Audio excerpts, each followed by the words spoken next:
Fala, galera OABeira. Tá tudo esquisito, né? Tudo diferente, né? Então, hoje vocês vão, especialmente por um motivo também especial, receber essa aula do Conselho Seccional gravada. Não será ao vivo, justamente porque eu tenho um compromisso hoje à noite, então não ia poder estar gravando ao vivo a aula para vocês. Então, para vocês não ficarem sem a sequência da explicação, eu resolvi gravar e essa aula que vocês estão vendo aqui no YouTube, no meu canal. Fechou? Mas não vai ter tanta diferença nessa situação não, porque a ideia aqui é passar o conhecimento para vocês, seja ele ao vivo ou seja ele gravado, tá? E lembra que a gente falou aula passada do Conselho Federal, certo? Que era o artigo 51 a 55 do Estatuto e o artigo 62 a 104 do Regulamento Geral. Hoje a gente vai falar sobre o Conselho Seccional, que é aquele onde a gente faz as inscrições, onde a gente tem um contato direto com a OAB, que é dentro do seu estado, né? Então isso está lá no artigo 56 a 59 do Estatuto e artigo 105 a 114 do Regulamento Geral, tá? E aí o que acontece? O Conselho Seccional, na verdade, ele é a porta de entrada, né? Para você fazer a sua inscrição, para você se inscrever, para você se tornar efetivamente advogado, né? É lá que tudo vai começar na sua vida. É lá que você vai registrar a sua sociedade, se vai ser unipessoal ou se vai ser a sociedade simples. É lá que você vai entrar em contato com outros colegas. É lá que você vai discutir sobre determinados assuntos pertinentes às prerrogativas do advogado, alguma violação, alguma situação que acontecer dentro do âmbito trabalhista, dentro da sua área, né, de trabalho. É lá que você vai buscar suas informações, a sua situação efetiva dentro da instituição OAB, né? E aí o Conselho Seccional, ele compõe-se de conselheiros em número proporcional aos seus inscritos. Ou seja, se eu tenho uma cidade que tem, sei lá, 2.000 habitantes, eu vou ter um número de conselheiros de acordo com esse número de habitantes, ou seja, de advogados, né? Dentro desse patamar, segundo o critério estabelecido pelo Regulamento Geral, ou seja, o Regulamento Geral é que vai determinar esse tipo de situação, tá? O parágrafo 1º do artigo 56, ele fala que são membros honorários vitalícios os seus ex-presidentes somente com direito à voz. Mas lembra daquela situação, antes do estatuto, esses membros vitalícios, eles tinham direito à voz e voto, tá? Eu falo sempre isso porque às vezes a OAB pode botar isso como uma pegadinha para saber se você está ligado na situação. Depois que surgiu o estatuto, eles ficaram somente com direito à voz, tá? O presidente do Instituto do Advogado local é membro honorário, somente com direito à voz nas sessões de conselho. Serve também como diretriz essa situação. Antes do estatuto tinha direito à voz e voto, depois do estatuto passou a ter direito somente à voz. Aliás, todos eles vão ter direito somente à voz, né? Após o estatuto. O parágrafo 3º que diz: quando presentes às sessões do Conselho Seccional, o presidente do Conselho Federal, os conselheiros federais, integrantes da respectiva delegação, o presidente da Caixa de Assistência de Advogados e os presidentes das subseções têm direito à voz. Também a mesma situação. Antes do estatuto, direito à voz e voto. Após o estatuto, somente a voz.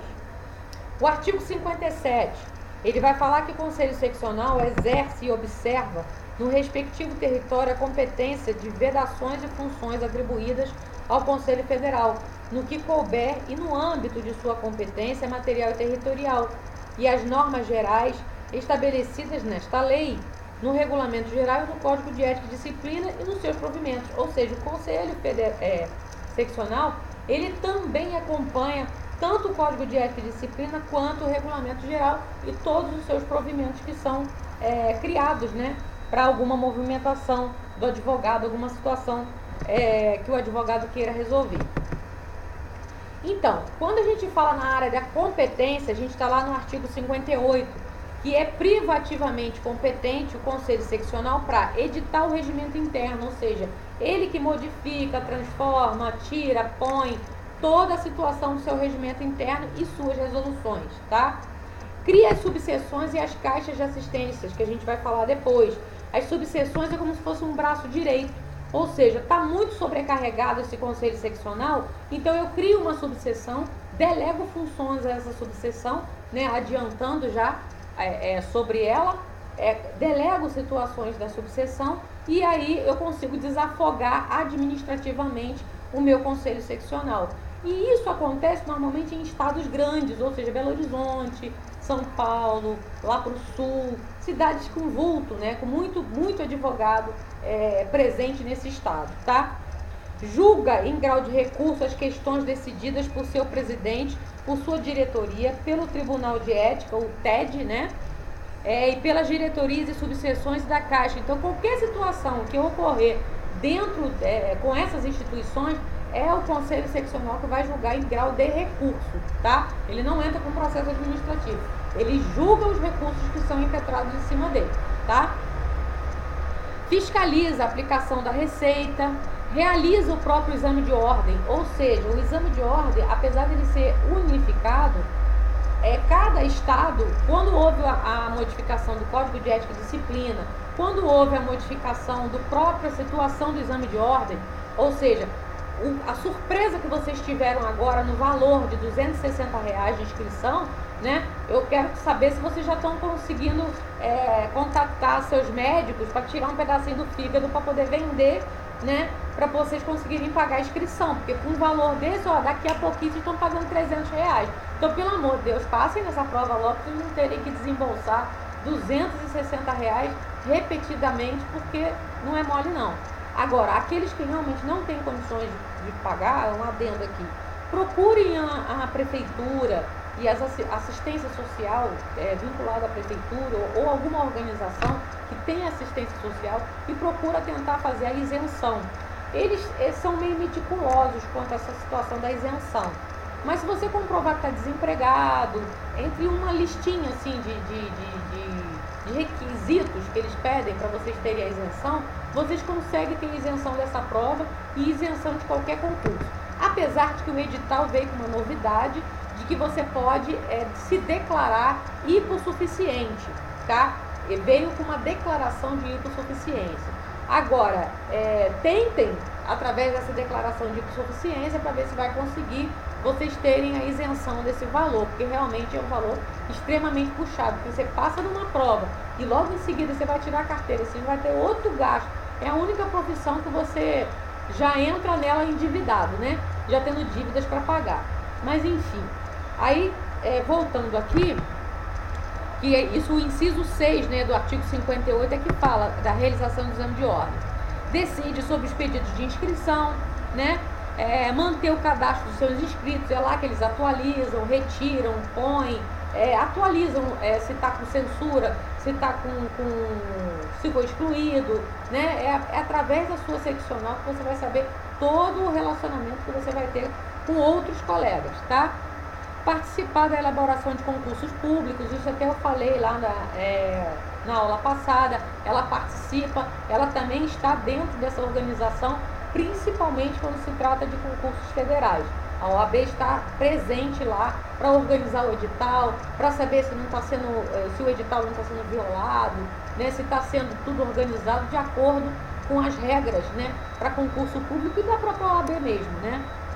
Determina com exclusividade critérios para a traje de advogado e se abstém, porque essa situação aqui até já foi discutida. Você tem que se vestir condizente com a profissão, mas não quer dizer que você tenha que usar 100% terno e gravata no caso dos homens, né? A não ser numa audiência de tribunal de júri, uma audiência assim, em alguma situação federal, aí você tem que ir com um terno completo. As moças de preferência também de taeiro, ou então de terno também, aquele terninho feminino, né, e tal. É um respeito à sua profissão. Mas no dia a dia, você pode entrar dentro do fórum, até ir numa audiência nos juizados especiais, né, tanto do trabalho, quanto civil, quanto penal, somente de blazer e camisa social, sem utilização da gravata. Ainda mais se tiver o tempo extremamente calor. Inclusive o Tribunal de Justiça lá do Rio, eles botaram uma portaria lá, né, os desembargadores lá colocaram uma portaria que eles abririam mão dessa situação diante do calor, né, que o Rio de Janeiro faz, então que não seria justo um advogado ficar preso a um terno, uma gravata, ali tudo diante do calor, tá bom? Então tem alguns estados que estão, alguns tribunais, alguns TJs estão abrindo mão dessa situação, tá? Não estou pegando no pé não. Definir a composição e o fundamento do Tribunal de Ética e Disciplina, o TED, o famoso TED. É lá que eles vão decidir também a distribuição, como é que vai ser formado esse Tribunal de Ética. E isso a gente vai falar mais lá na frente, tá? Que é um Tribunal de Ética e Disciplina que vai envolver a parte de censura, a parte criminal que o advogado comete, mas dentro da sua função, dentro do seu trabalho, tá? Então é determinadas situações que é o TED que vai julgar, que vai ver como é que a coisa funciona, tá? Intervém nas subseções e na caixa de assistência natural, né? Já que a caixa de assistência e as subseções é uma extensão da seccional, da sua seccional, então nada mais justo do que ela intervir, do que ela controlar administrativamente essas duas instituições. O artigo 59, ele vai dizer que a diretoria do Conselho Seccional tem composição idêntica às atribuições equivalentes ao Conselho Federal, ou seja, presidente, vice-presidente, tesoureiro, né? Toda aquela situação que eu falei na aula passada é idêntico, não muda em nada, tá? Deixa eu ver aqui.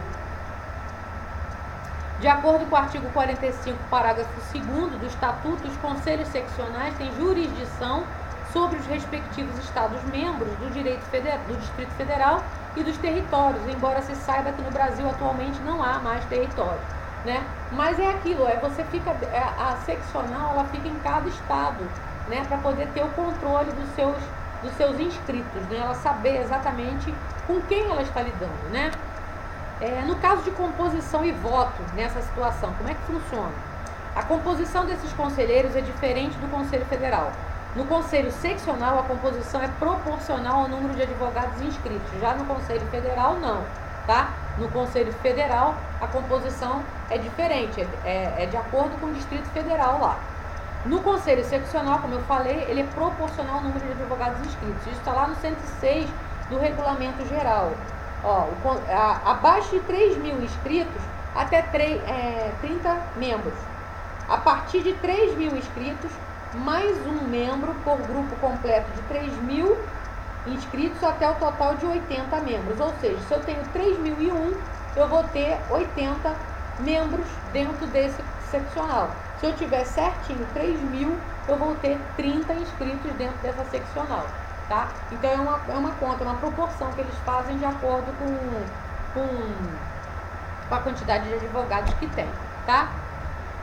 Integram ainda os conselhos seccionais os seus ex-presidentes na qualidade de membros honorários. Eles vão ter só direito a voz, tá? E é aquela regra, antes do estatuto, voz e voto. Depois do estatuto, somente voz. E isso está lá no artigo 81 do estatuto, quanto ao direito de voto, ou seja, continuarem com o direito de voz e voto apenas aos que tenham assumido originariamente o cargo de presidente à data da publicação do estatuto. Ou seja, se ele foi convocado presidente, gente, a musiquinha é para animar, tá? É para dar uma animada. Que a gente está aqui no cowork e eu estou na parte de fora do cowork, porque a sala de reunião está ocupada. Aí o que acontece? Para não deixar vocês sem a aula, eu resolvi gravar para vocês verem agora no YouTube. Só que vai ter uma musiquinha de fundo hoje, vai estar uma situação um pouco mais animada, tá bom? E eu acho que segunda-feira que vem, quando a gente gravar sobre a seccional, né?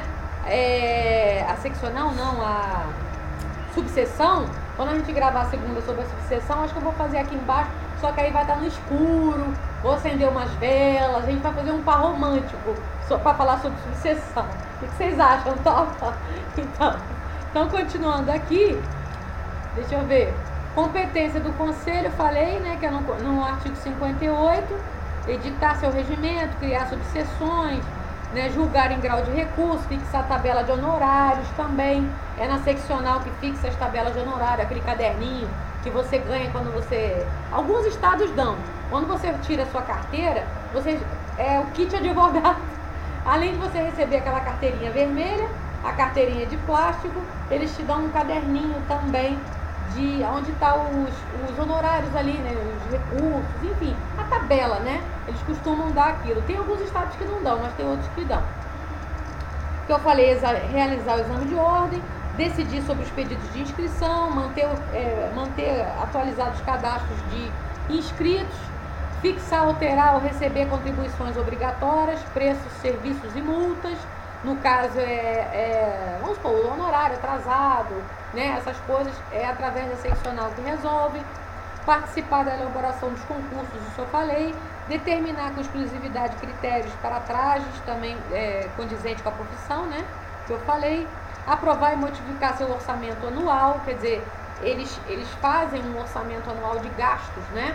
E ali eles é que controlam para onde que vai esse dinheiro, né? A gente não sabe para onde vai não, mas ele vai para algum lugar, tá? Definir a composição e o funcionamento do TED, né, do Tribunal de Ética. Eleger as listas de constitucionalidade previstas para o preenchimento de cargo no Tribunal de Justiça, do Judiciário. Ou seja, o 5º Constitucional, a seccional dos seus estados, eles participam dessa lista, tá bom? Eles é que vão determinar. E isso está lá no artigo 54.13 do Estatuto. É uma boa questão de prova também, viu? Intervir na subseção e na caixa de assistente por um quórum de 2/3, que vai acima, compete ao Conselho Seccional criar as subseções e a caixa, né? Podendo então intervir.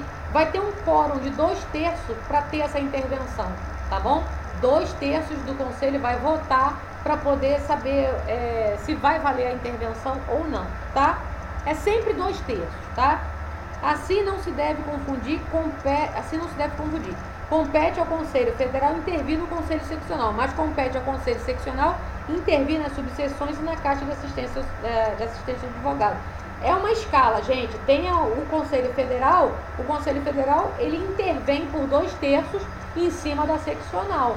E a seccional, ela intervém nas subseções e nas caixas de assistência também por voto de 2/3, tá bom? Não é difícil. Desempenhar outras atribuições previstas no Regulamento Geral. Então, tudo que o Regulamento Geral, ele prevê, que está lá no artigo 105, 106, né, até o 114, é uma previsão que tem o Conselho Seccional, ele é organizado, ele tem uma situação independente, mas não tão independente a ponto do Conselho Federal não intervir nele caso ele cometa algum deslize, cometa alguma coisa, o Conselho Federal vem em cima. Como o Conselho Federal é uma instância que fechou a conta, passou a régua, só vai chegar lá no Conselho Federal depois de ter sido julgado e resolvido aqui na seccional. Não conseguiu resolver na seccional, não deu jeito na seccional, aí sim que você vai para o Conselho Federal. Do Conselho Federal não passa. Se não resolver no Conselho Federal, já era, tá bom? Eles vão deferir ou indeferir qualquer tipo de situação que por algum motivo a seccional não tenha conseguido resolver, não tenha conseguido sanar para aquele inscrito que é advogado naquele determinado estado. Fechou? Entendidos?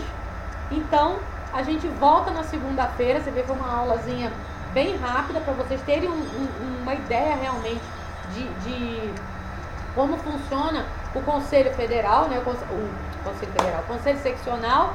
E aí, na segunda-feira, à noite, nas 8 horas, a gente vai tratar das subseções. Aí, de repente, a gente já trata das subseções e da caixa de assistência, porque são duas coisas bem unidinhas uma com a outra. Então, para ficar uma aula bem bacana, a gente já fala das duas logo de uma vez, para a gente já partir para a parte disciplinar da organização e processual, né, da organização da OAB. Fechou? Estamos entendidos? Que nem o Giovanni Moraes fala, louro de louro, primeira de luxo. Então, só o babaú. Então, a gente se vê segunda-feira falando do restante aí. A gente está quase chegando no final de ética, hein? Depois a gente só vai pegar a revisão, tá bom? Beijos, fiquem com Deus, até segunda. Tchau, tchau.